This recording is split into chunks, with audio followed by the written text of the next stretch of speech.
Upheaval at the Chicago Park District in the wake of a major sexual abuse scandal. This as Chicago's homicide numbers show no signs of abating.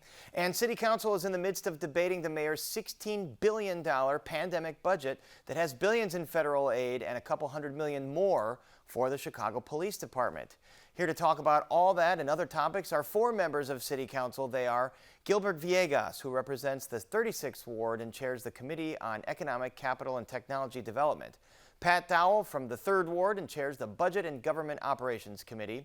Chris TALIAFERRO from the 29th Ward and chair of the Committee on Public Safety, and Michelle Smith from the 43rd Ward, who chairs the Committee on Ethics and Government Oversight. Welcome all of you back to Chicago tonight. Alderwoman Smith, I want to start with this Mike Kelly news. He is resigned from the Park District in the wake of this sexual abuse scandal of lifeguards. Are those all the changes that are necessary over there, or should the board president, Avis Lavelle, also step down, given what's happened? Well, I think that that Mike Kelly's resignation is a good first step, but we're a long way from resolving all of this. We have to hear from all the victims, and we have to really get to the root of what happened here. I believe that more resignations are in order, and it does likely include the chairman of the board. I think really it's possible the entire new board has to come in to really clean house in the Park District. Alderwoman Dowell, do you agree? Should the mayor fire essentially the entire Park District board and clean house there? No, I don't think the entire board needs to be fired. In fact, we just approved, I believe, 2 new board members last month, unaffiliated with the scandal that's occurred at the Park District. So I believe that those board members and perhaps others that are remaining on the board should be able to stay and work with the new director coming in to clean up the mess at the Park District. All right, I want to turn over to crime. Alderman TALIAFERRO, there was a shootout in your ward a couple weeks ago that got the mayor's ire because State's Attorney Kim Foxx declined to bring any charges, even though people were killed. There was gunfire going on for a long time. The two of them met. Is there any progress in that case? Well, I don't know whether there's any progress in the case and you know, what transpired as a result of their meeting.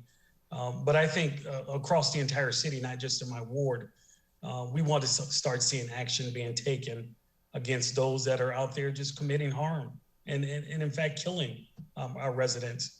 You know, well, in that case, the state's attorney said she just didn't have enough to bring charges, and the chief of detectives agreed. Even though there was gunfire, there was murder, they still couldn't bring charges. Do you agree with that? Well, I somewhat disagree with the Paris. Here's my thinking, and I'll say this very briefly. We had some gentlemen that had AK-47s in their car. They were also arrested with firearms. That's a felony charge. We also had possession of stolen motor vehicles. That's a felony charge. We need to get them off the streets. If we can't get them with murder or felony murder, and I know that's controversial right now, we need to look at the other felonies that they did commit because they were released without charges. In other words, they were right back on the street the same day. Back in the community. So you're saying there could have been some gun charges possibly brought there. Alderman Villegas, do you agree with the mayor that this is a problem of lax prosecution, or is this a problem from the top of the Chicago Police Department just not having effective crime-fighting strategies? Well, I think, you know, there's 2 cases that occurred in my ward. One was Serenity, who was a 7-year-old African-American young girl that was killed. The police arrested the proposed perpetrator and was released because the state's attorney's office said that there wasn't enough information, although the chief of detectives thought there was sufficient information. Then the second case was a National Guardsman, 19 years old, who was killed on home from leave. And think about that, the irony that he's preparing to go to war, but dies here in a war that's going on in Chicago. There's a problem. There's a problem here. And the reality is that we have been too lax, and I say we, the elected officials, whether it be at the state's attorney's office, just everywhere, have been lax on crime. People need to wake up. There is a problem here. We have 5 times the murders and shootouts than New York, 3 times more than LA. There's a problem here. Yeah, tragic cases, obviously, and yes, Chicago's homicide rate is far higher than New York and LA and has been for many years. Chicago Police Superintendent David Brown talked about the attrition rate in the police department. Take a look. We believe that we'll be able to fill the vacancies. The impacts of what vacancies we do have on public safety, we don't take lightly at all. Alderwoman Smith, is this part of the problem here that fewer people want to be police officers right now and the CPD is having a hard time recruiting new officers? Well, I really can't speak to what individual people's motivation is. What I can say is that we are not doing a good enough job prosecuting gun crimes. And even though you're a former federal prosecutor, I mean, just for context there. Yes, and so this is what I can say. You know, we know that we have among the strictest gun laws in the nation, and yet we're surrounded by places that have very lax gun laws.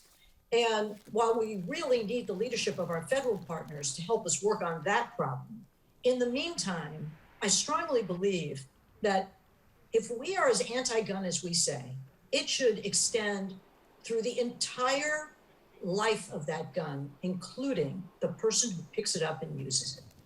If we don't want people to use guns, we have to be more aggressive and have stronger penalties. Are you saying it from the federal, from federal prosecutors or the state's attorney? The state's prosecution. Our Illinois laws need to be stricter on gun violence. That's something that is within our power to handle. Stricter laws on gun possession and using guns in violence, and stricter prosection. We don't have to wait on help from Washington to do those things. You're saying getting state lawmakers and the governor to enact stricter laws in that regard. Alderwoman Dow, it's not just homicides, but carjackings are way up. As we mentioned, Superintendent Brown testified before City Council last week. Are you hearing any new strategies to combat these things? I didn't hear any new strategies from the superintendent when he spoke before us.